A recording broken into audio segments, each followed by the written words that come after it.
A. Smith erupts with frustration over the announcement, insisting Jake Paul has never shown the professionalism boxing requires. He claims Jake's rise has been built on low-risk matchups against aging names and fighters who were never true threats. Smith says this pattern insults the sport, and pairing Paul with Anthony Joshua proves how careless boxing has become with its own standards.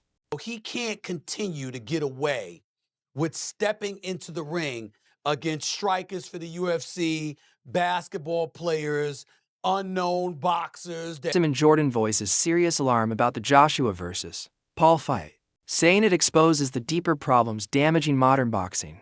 He argues that financial motives now overshadow sporting integrity, pushing promoters and fighters to chase attention over authenticity.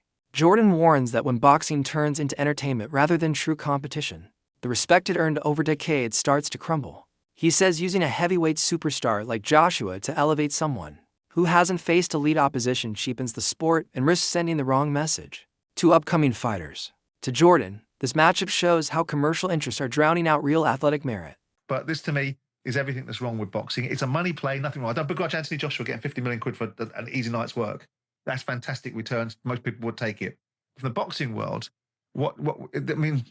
Jake Paul is now a professional fighter. Whether we categorize him as a YouTuber or not, he's licensed to fight, which means that the governing body should be suggesting that this is not a fight that possibly they should be looking to sanction. Yeah. But they will, because the sanctioning fees will be enormous. Anthony Joshua will not lose his legacy like some people are suggesting, because no one will remember it in 2 or 3 years' time. If he embarrasses himself in there, they'll remember it. But if he goes in and knocks him out in 30 seconds flat, or turns it into a little bit more of a sort of Jake LaMotta raging bull, holding him up for a few rounds and then knocking him out, then people will forgive it. He'll get a big bag of money, which most people in the world would take, and move on.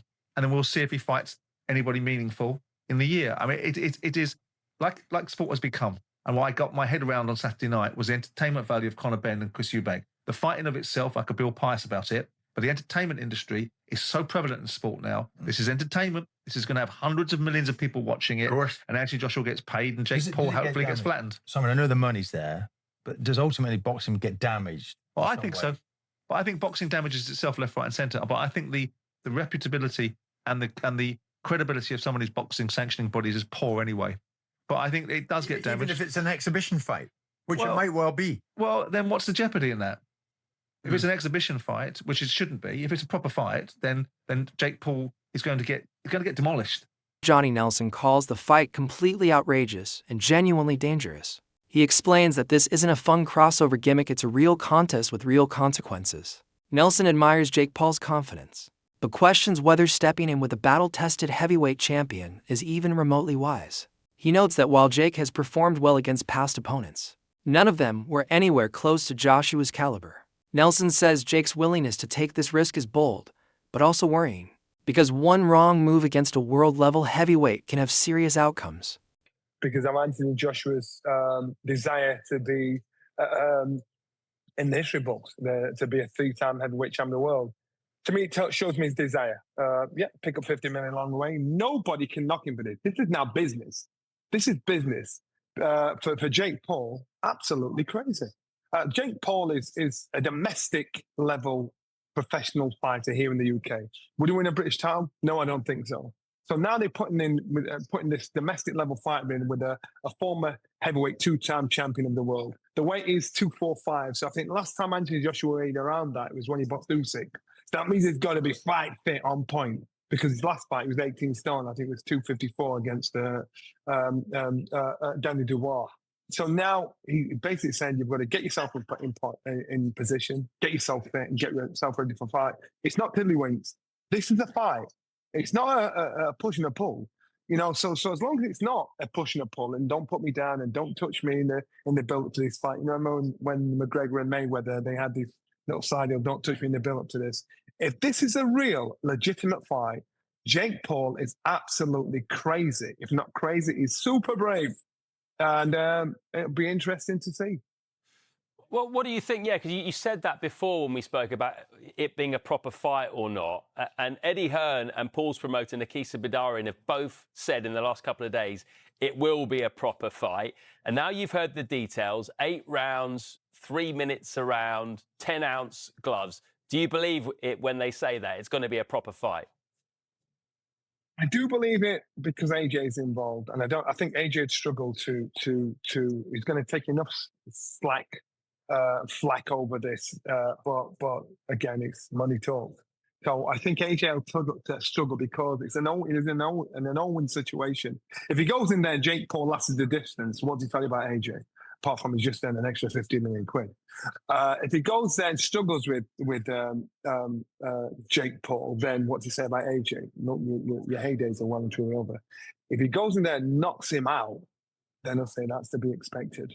So the glory, there's probably not much glory in it, apart from the haters of Jake Paul to say, right, I've got rid of this kid. I think it's very brave of Jake Paul. So now the problem child has got to believe this fight's actually happening. So now Jeffries takes a grounded view, saying that in boxing, surprises can always happen. He explains that hard training, the right game plan, and mental toughness can sometimes reduce big gaps in experience. Jeffries points out that Jake's youth could help him recover faster and maintain his pace, even if he lacks Joshua's technical polish. He acknowledges Jake's steady improvement and strong dedication in the gym, but admits the skill difference is still clear. Even so, Jeffries believes that with the right mindset and strategy, unexpected results are never impossible. That's the nature of the sport. His prime. Where Anthony Joshua, on the other hand, is, but I'm not going to say he's coming into his prime because he had some great wins earlier on in his career before he lost to Usyk twice. And by the way, when he did lose to Usyk, the last one was a split decision. It was a pretty close fight. So now this fight is matched, and I just want to look at the tail of the tape. Now, looking at the age difference, we've got 28 years old compared to 36 years old. So I guess the advantage there goes a little bit towards Jake Paul. 28-year-old is better than a 36-year-old. But that being said, we've got talking about experience and everything else. What comes with being 36 years old at Anthony Joshua's level. And then, like I mentioned, the heavyweights kind of seem to prime a little bit older. Now, come down to the height and the weight. This is the big one. 6'1" versus 6'6". 200 pounds versus 252 pounds. We got a 252 pounder